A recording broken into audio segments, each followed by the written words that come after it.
কেমন ভর্তাটা কেমন হয়েছে? সত্যি খুব মজা হয়েছে। মজা হয়েছে? এটা সিদ্ধ করে এখন ভর্তা করবে। কচুমুখী ভর্তা সত্যি অনেক মজা। এটা অনেক দিন যাবৎ খাওয়া হয় না, তাই আজকে ইতিমনিকে বললাম যে তুমি কচুমুখী ভর্তা করো। এটা সরিষার তেল এবং শুকনো মরিচ, পেঁয়াজ, রসুন দিয়ে মাখিয়ে ভর্তা করা হবে।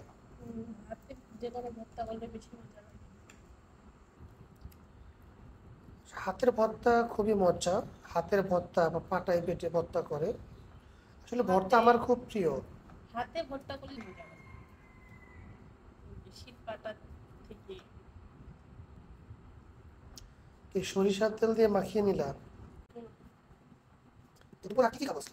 দুপুরে আজকে গ্যাস আইটেম রান্না মানে এগুলো কি?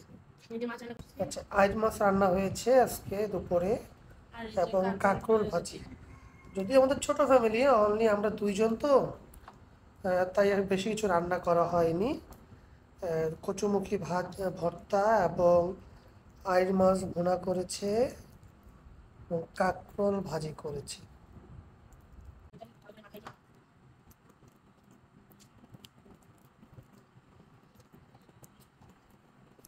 কচুমুখী ভর্তা আমার খুব প্রিয়। আসলে সকল ধরনের ভর্তাই খুব পছন্দ করি, বিশেষ করে শুটকি ভর্তা, তার মধ্যে চাপা শুটকি আরো বেশি পছন্দ করি।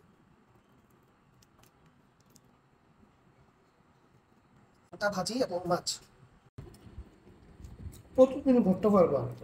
আমি ভর্তা দিয়ে খেতে পারতে পারি। ভর্তা তো প্রতিদিন করা সম্ভব হয় না। খুব মজা হয়েছে। বুঝা না, শুটকি ভর্তাও পারবা।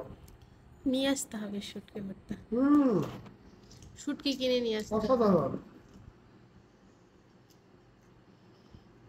এই কচুমুখী দিয়ে ইলিশ মাছ দিয়ে রান্না করলে আরো বেশি মজা। হ্যাঁ, অনেক মজা। ইলিশ মাছ দিয়ে কচুমুখী রান্না করলে অনেক মজা লাগে। তুমি খেতে বসো। হ্যাঁ, এই যে বসতেছে।